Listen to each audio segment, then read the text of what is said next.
Welcome to another amazing episode of Raising Private Money. I'm Jay Conner, your host, and on this show, we talk about how to raise private money for your real estate deals without ever having to ask for money.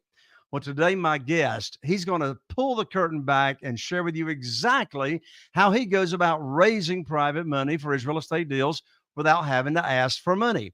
Now, to date, and he really just started, to date, he's raised about $300,000 in private money, and he's got another 30,000, another 100,000 right around the corner of new private lenders that are coming on. So he's pretty close already to $500,000 and really just sort of got started. Well, he got his background, his career was actually in the electric utility industry. He did that for 10 years until he discovered real estate. So he actually started in the real estate industry back in 2021. And after starting on his own and really not trying to get any help, he realized that that was not the way to go. So what did he do? He got a real estate investing coach. Well, his motto, his business motto is, and I love this, quote unquote, it starts with people and it ends with people. Well, he's got three primary programs, and here they are. He's got his private lending program, his foreclosure mitigation program, and his rent to own program. Now, his passion is actually educating people on how they can use their investment capital or their retirement accounts or previous 401ks to invest safely and securely without having the hassle of all the landlord headaches and achieve incredibly high rates of return that's all backed by real estate.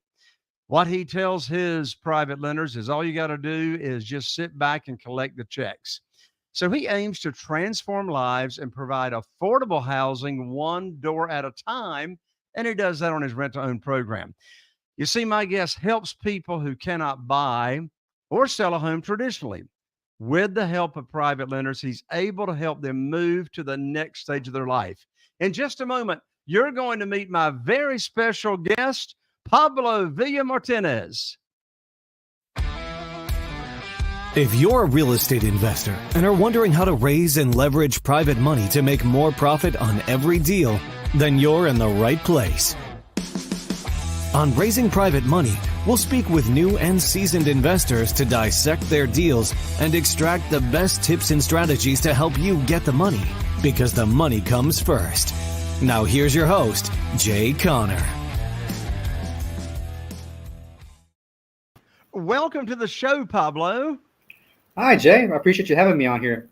Absolutely. Here's my question. How hot is it in Texas? That's what I want to know. It is too hot. I'm sitting in my room with AC and I'm still sweating.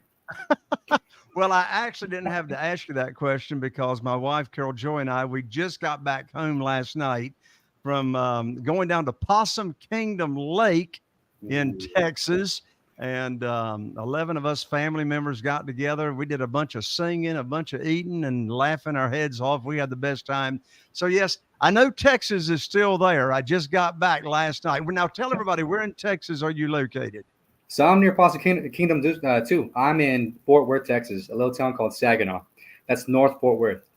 There you go. As a matter of fact, my Carol Joy's, some of her family members are from Saginaw, Texas. Well, let's go ahead and dive in. Let's dive in, Pablo, and talk about private money, how you go about raising private money from individuals. So we're talking not hard money here. We're talking about you're doing business with individuals that are using their investment capital, or maybe they're using retirement funds. Maybe they're using a previous 401k that they had, and they're just not happy with those returns. So we want to talk about, first of all, step by step, how you go about raising private money, what's your philosophy. And then we're going to talk about how it is and how it's so lucrative for your private lenders and investors to actually do business with you. So now you told me in the past that you actually started in real estate back in 2021 by accident. How did you start by accident? Oh, that's a story in itself. I started accidentally simply because I lived in a town called Midland, Texas. That's West Texas, next to Odessa, for those who don't know. I lived there for almost 17 years. I went to school there. From there, I went to Texas Tech. And when I got out of Texas Tech, I graduated and I lived back there, and I started working the electric utility business. From there, I worked in that company for about 10 years. And about 3 years ago at this point, I got an opportunity to move within the company itself from the role I had as a project manager to a new role I have as a scheduled analyst, is what it was called. And from there, everything happened real fast. I wanted a house over here. I could afford it. I was able to afford it. And when I moved, I ended up needing to either sell the house or rent it out. And the best choice that we had that fit what we needed to was just renting it out. From there, once I had the house here, I was able to get that house rented out within about 2 or 3 weeks of me putting on the market with the help of a great realtor. And from there, it was honestly just one of the best experiences because I started understanding what property management was, and I got free money too after all my expenses were paid. And that's how I got into it accidentally, just because I had to move and live here in Fort Worth. There you go. There you go. So when did you start in looking to invest in real estate? And you were doing it on your own. You were working on finding deals on your own, and you really hadn't gotten any coaching or professional education on real estate investing. What year did you start that? That was probably early to mid 2022 when I started actually deciding that I was going to be in real estate investing as a future career in a sense. Hmm. Beforehand, I was trying to do what everybody else did: look for a property, buy it with a down payment, with the bank, and try and rent it out as best as possible. But once I found that, I started looking into communities, get a part of more real estate groups here locally in the Fort Worth area, and from there, I just dove into it. That was the water hose stage, learning everything I could from what wholesaling was to what fix and flip more entailed, all of that. Okay. I want you to describe what was your real estate investing business looking like before the world of private money. I would say it was a little non-existent. It was more me doing it as a hobby, which I didn't realize at the time. I had a one-track mindset in terms of what real estate investing was, which was just getting a property, renting it out as best as I could, and getting cash flow out of that property. Since I have joined the community and I've joined the mastermind as well, I have far more structure. And from finding deals to getting them funded, all the way to renting them out or selling them, has been such an eye opener. Excellent. And of course, what community are you referring to? Jay Conner, where's the money? Where's the private money? Yeah, you are in our top elite group, which is the mastermind membership, the mastermind family, and you really are. You're knocking it out of the park. You're getting things done. You've already raised around $300,000. You're pretty close to the next couple of private lenders at $500,000. So, so prior to coming into the world of private money and raising private money, I think you said it was your business is like pretty non-existent. So how is it that private money is now like changing the landscape of your business? What is it that private money and having that available is going to allow you to now do that you couldn't do before? I love that you asked that. One of the biggest changes is working with banks. One of the biggest concerns I had starting out was I need to buy a property, right? Everybody has that thought, but how do we get it funded? I went to banks, and each bank wanted me to put more than 10% down. On average, it was about 20%. I have a 401k and I have money saved, but I didn't have enough for consistent property overflow to purchase properties like that. That is a big limiting factor from the banks. And not to mention, they were limiting as well. I can only have a certain amount. With private money, it's really opened up everything to the point where I can have money behind me to make great offers, quick offers that are very motivating to sellers who need them. And I have a lot more to work with. I don't have a limit to the properties themselves. So it really does put you in the driver's seat of your business. You can have an unlimited amount of private money. You can have an unlimited amount of private lenders. Hmm. And you were mentioning down payments. So contrast the bank's model of where you got to be bringing 10% or 20% down. The way you're doing private money and structuring deals, uh, what kind of down payment are you having to put down? Zero, no down payment. Once a lender tells me how much they want to work with, I take that amount and I find a property that fits with the safety and security that my program offers, and I'm able to use that, whether it's a rehab or purchase amount. Excellent. So you talk about your private lenders being safe and secure. Talk through that. How is it that your private lenders are safe and secure? Well, my private lending program kind of teaches you how to be the bank. And it does that by educating you on not just the documents necessary that a bank would use in case things happen, but also the security of a very conservative loan to value ratio, which to me is never above 75%. So when I look at properties, as an example, a property of 200,000, I would never borrow from a lender more than 150,000. That's built there for protection for myself and the lender themselves. What also gives protection too is making sure that everything's written correctly on the promissory note that has all the terms, all the details of our deal, as well as the most important piece, which is the deed of trust. That is what I use to make sure it collateralizes the loan to the property. So in the event anything ever happens to me, the property itself can pay them back in spades. Additionally, I have two other provisions as well, which are marking the private lender as the mortgagee on the home insurance, which, God forbid, if anything ever happened to the property itself when it's being rented out, they themselves will get paid first, and the insurance would be up to the value of the house, not just the amount being lent. So they'll get everything in full plus interest. The last piece of that too comes to the title insurance, where they're marked as the additional insured as well, and that protects them from any liens, anyone coming after them claiming that the house is theirs, or other events like that. So you are not borrowing unsecured funds, right? Correct. Everything is secured by the property. Well, and that's very, very important. I mean, you could be borrowing unsecured funds. You could just be doing a promissory note, but you're not doing that. You're backing all the private lenders' promissory notes with the real estate that you are purchasing and that you are investing in. And as you mentioned, they're named as the mortgagee on the insurance policy.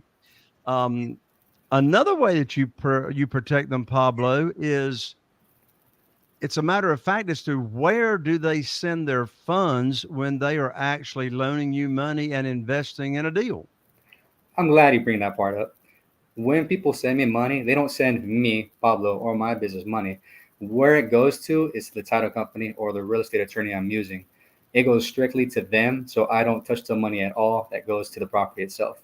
That is made sure that everything is marked according to where it needs to be. In terms of everything's legal, everything's documented. We know where every penny goes, and we know where it's going to go.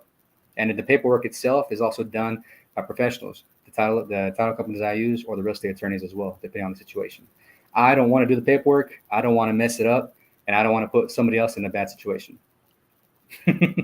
Same as me, Pablo. We have two different audiences that are listening to this show. We have people here that are listening that are like you. They're real estate investors. They want to have more funding for their deals. And we have another part of the audience, which are individuals that would love to just be passive investors and, not have to find deals, not have to negotiate deals.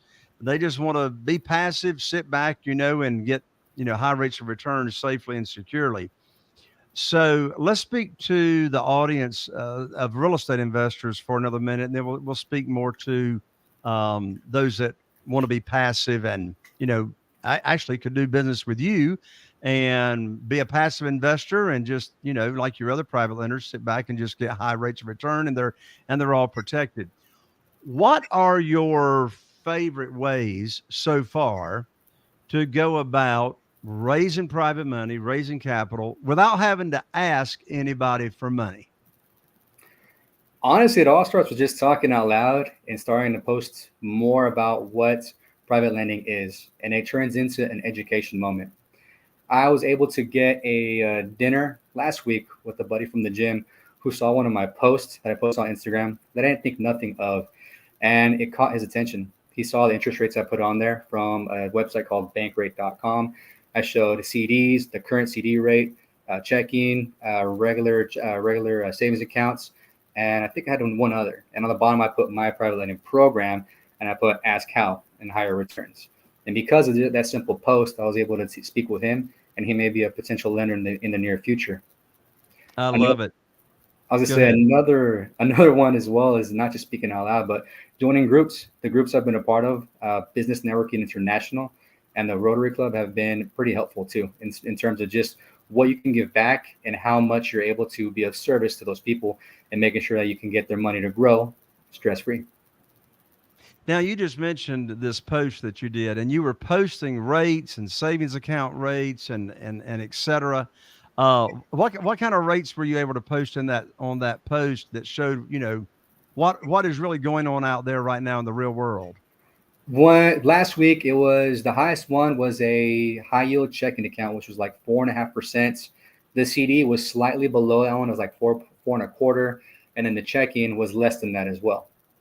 Mm-hmm. And it caught my buddy's attention, and he really wanted to talk about that. Right. And what was your call to action on the post? Ask me how. Ask me how to do it, and I will tell you exactly how you can do that safely and securely. I did. I put a post on Instagram. I guess it was day before yesterday, and it was a reel. It was a short, and I was just talking about how private money works, and how my private lenders are getting really, really high rates of return. And an individual I've never talked to about private money. He's actually in his 20s. And he just graduated, got his license as a chiropractor, and he's in the process of opening up a new practice. And so he sends me a text. He says, "Hey, I just saw you post on Instagram about private money. We need to talk." Now, you see, I don't know yet if he's got investment capital that he wants to invest, or he wants to raise private money. I don't know which way that conversation is going to go. But the fact remains, there's so much power in social media. And, some folks have got a concern about the SEC and what you can say and what you can't say, on social media. One of my favorite types of posts to put on social media, if you're a real estate investor and you're looking to raise, more private money or capital, is people love to see what kind of projects or what kind of houses that you're doing. So you can simply post a picture of a finished house that you've done, one that's finished, and you can say, "Hey, here's the price that I bought it for. Here's the purchase price. Here's what I'm selling it for." And you can put down, and here's how much money. Don't put a percentage rate. But you say, "Here's how much money my private lender made." And then I love this call to action. Want to talk money? ? And then put DM me, right? Direct message me. And so you're not soliciting. You're just talking shop and talking about how you do the business. And that is an example, Pablo, of one of the social media posts and type of media posts that I like to do. I'm gonna have to steal that one. That one's a good one. So yeah, well, hey, look, you can make it your own. So I asked you your favorite ways about going about raising private money. You said joining groups, networking, and etc. And you also, you also do events. In fact, you got an event coming up this afternoon in just a few hours. So tell people about the events that you have done or you are doing and how they can actually join that event that you got going on this afternoon. Perfect. I appreciate it. Yeah. So I am doing a live social media event. It's just a webinar. It is on my Facebook. It's on my Instagram, and it's on my LinkedIn as well. And what I'm going to talk about essentially is just how you can become the bank. I go over the principles of my private lending program and how that's beneficial to someone who just wants to earn that mailbox money without breaking a sweat. And I also have other events I've done too. So I've had a private lender dinner where I've invited people here where I live at who are interested, and I bring them out to a hotel conference room. I bring them dinner. Last time I brought Saltgrass Steakhouse for those who like that. And I treat them out to 30 minutes of eating, and I end it with 30 minutes of my presentation about the private lending program and why it's beneficial. And for those who are interested, I'm having another one. It's going to be next month, It's going to be on August 29th. That's a Thursday. And if you're interested, send me a DM on any of my social medias, which should be, I think, in the descriptions. Thank you. And let me know. I'll be glad to have you there. And at minimal, I can give you some great foods you can eat and enjoy your dinner. Excellent. So I want to go over all of your social here. So on Facebook, if you prefer Facebook, then go to Facebook and search for Pablo, Pablo, Pablo dot Villa-Martinez. And if you're on Instagram, just search for Villa, as in Villa, Villa-Martinez Pablo, Villa-Martinez Pablo. You can find him easily there. And then if you happen to prefer to be on LinkedIn, you can locate him at his name, Pablo Villa-Martinez, all one word. So exactly what time is that this afternoon that you're going live? It's going to be 7 p.m. Central. 7 p.m. Central, which will be 8 p.m. Eastern. I can't think Central. I got to think Eastern. So 8 p.m. Eastern and 7 p.m. Central. All right, that's perfect. All right, thanks for sharing that. So you got your private lending program. And again, anybody listening to this show, particularly if you're listening live, check out Pablo later on today and go. About how long will that presentation go, Pablo? It should be about 30 to 45 minutes. And I'm really just going to educate on how to avoid the headaches of being a landlord or managing contractors and learning how to be the bank in that case. Sure. And what you mean by learning how to be the bank is, as an individual private lender, you just loan money out and you just sit back and collect the returns without having to do any of the traditional real estate investing work. Absolutely. And when you listen to this podcast, of course, if you're listening to the podcast, Pablo's presentation will be finished. You can still DM him, direct message him on any of his social media, and Pablo can get you a link to that. I guess you're going to be doing that. Are you going to be doing that on Zoom? No, you'll be doing it on your social media, I suppose. Yes. But you'll be able, are you recording it? It'll be recorded, so if people do miss it and they do want to get it later on, I will have it to where I can send it to them at a later time if they DM me. Excellent.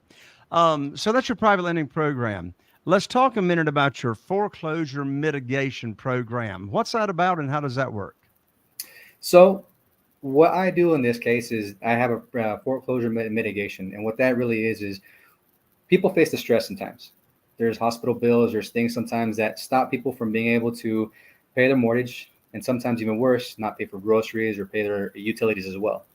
In those cases, I reach out to the people who have been given a notice of sale by the trustees here in Tarrant County, and I walk them through the options on how they can keep their house. There's about 6 different options I typically go through that average out to about 6. And I make sure that they can understand what those options are, find where they can get the cash if they need it, or work on teach them how to be able to open up and have that conversation with friends or family if they have people who can help them out. Additionally, I give them resources such as local attorneys here, real estate attorneys, or bankruptcy attorneys as well that can help them out in that case as well. I set it up to where I can always be of service to them so they can keep their house as best as possible and move forward with what they need to in life. And with the help of private money, that can help out in the cases where they would need to sell, where I can take some of the equity of the house and give it to them in their pocket so they can move forward in their life. So you're really creating win-win scenarios with these people that are facing foreclosure. Yes. And with the help of the lenders behind me, we are truly changing lives a door at a time. I love it. And then you've got your rent-to-own program. What is that and how does that work?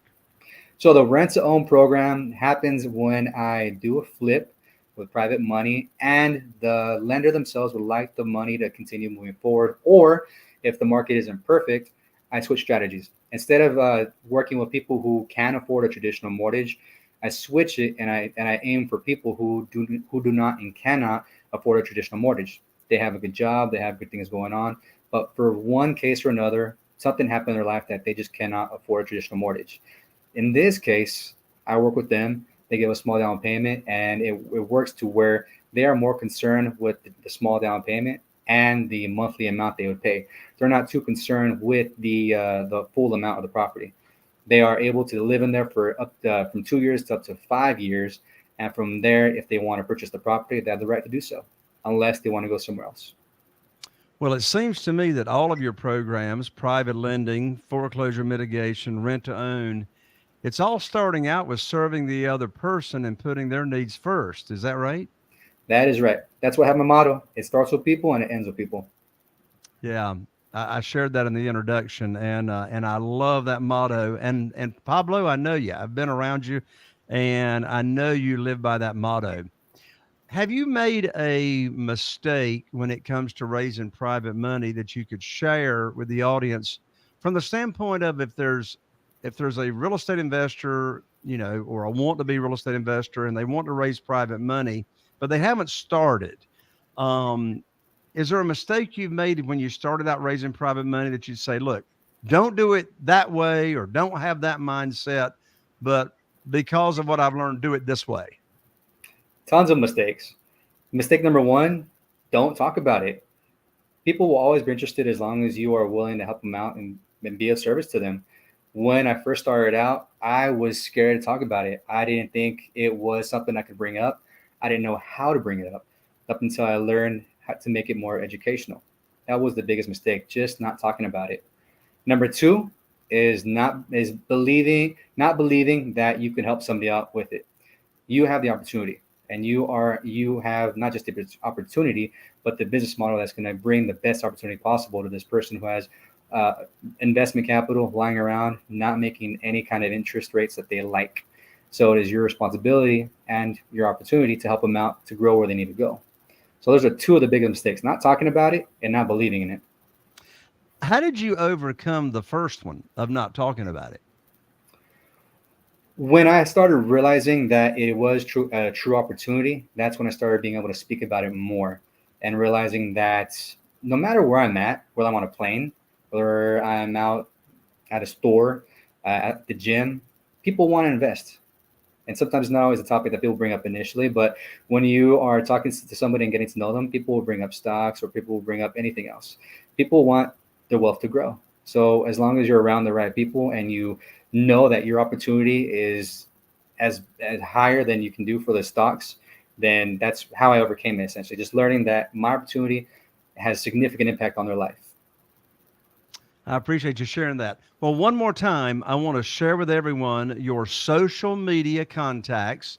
Remind everybody tonight live at 8 p.m. Eastern, 7 p.m. Central. But even if you miss out on that, here are Pablo's connections. So on LinkedIn, it's just his name, all one word, Pablo Villa-Martinez. Pablo Villa-Martinez, that's on LinkedIn. And then on Instagram, he is Villa-Martinez Pablo. Somebody else must have had your name, or I know you would have done it the other way. But on Instagram, it's Villa-Martinez Pablo. And then on his other social media, Facebook, it's Pablo.Villa-Martinez. Pablo, thank you so much for joining me here on the show today. Thank you for having me. This has been super exciting. I really appreciate it. Absolutely. And best of luck on a very successful presentation on your live social media live streaming later on this evening. Thank you so much, Jay. I'll see you later. All right. See you later, Pablo. There you have it. Another amazing episode of Raising Private Money. I'm Jay Conner, the Private Money Authority. I really appreciate your feedback. So if you got some value out of this show, and I'm sure you did, be sure and rate us and leave us a review, like us, share us. If you're watching on YouTube, be sure and subscribe and click that bell. I look forward to seeing you right here on the next episode of Raising Private Money. Are you feeling inspired by the knowledge you gained in this episode? Then head over to jayconner.com/moneyguide. That's jayconner.com/moneyguide. And download your free guide that shares 7 reasons why private money will skyrocket your real estate investing business right now. Again, that's jayconner.com/moneyguide to get your free guide. We'll see you next time on Raising Private Money with Jay Conner.